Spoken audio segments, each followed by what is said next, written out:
This was the Rochester that I grew up knowing. Rochester is a very small community made up of 20,000 citizens with an average income of $80,000 per year. Many people in Rochester live very luxurious lifestyles and tend to want the new, the best, the fastest, whether it be fashion, technology, cars, homes, anything. Many of these people are very wasteful and don't understand the consequences of their lifestyle choices.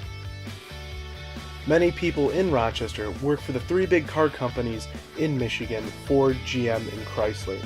Many of these citizens of Rochester have the opportunity to drive very luxurious, nice cars, very gas-guzzling trucks that waste a lot of energy and gas and are unfuel efficient. It's engraved in our children at a very young age that they need to have the newest, most popular trends in fashion, technology, and everything like that, and they grow up living like this.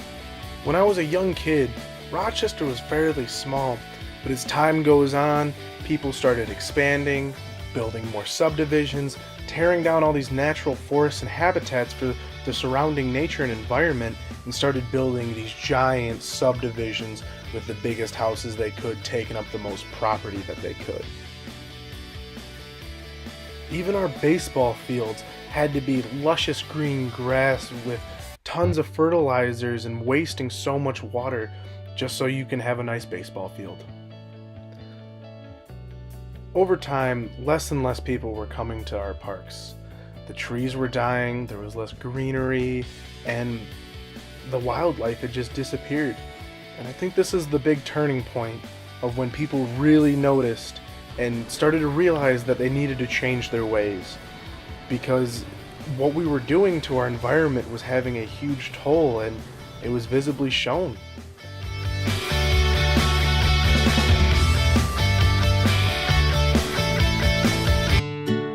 This is the Rochester that I know today. Every year, we have an Earth Day festival where many people come and talk about new green technologies that we can introduce into our community. Every day, more and more people are driving electric cars like this one, which is a lot more healthy for the environment. Rochester has put up charging stations free of charge that anybody can use in town. Each day, we find new eco-friendly ways of transportation. There are more and more businesses every day turning towards more eco-friendly ways of producing products and selling products, which is really benefiting our environment.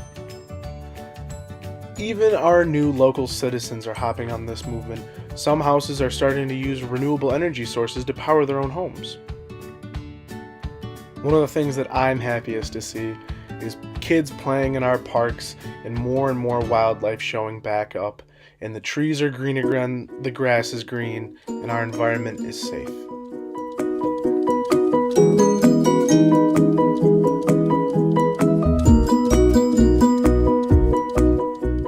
It honestly took quite a bit of time, but the citizens of Rochester realized that the lifestyle that they were living had a big impact on the environment. And I'm glad that everyone came to a realization and did change their ways so that we can help the environment. Because honestly, when it comes to things like the environment, you need to be able to pass them down to your kids. And the Rochester that I see today is one that I would be happy to pass down to my kids and future generations. The thing that I'm happiest to see is that Stony Creek Metro Park, which is a park that was open to the public, you could come, bike ride, do whatever you want, kayak, swim, got closed off today, and it became a wildlife preservation.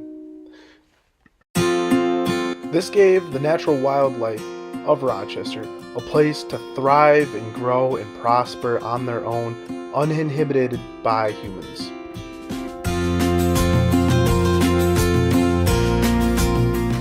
I'm very happy to see this change in our community and our town, and I hope many others can follow it.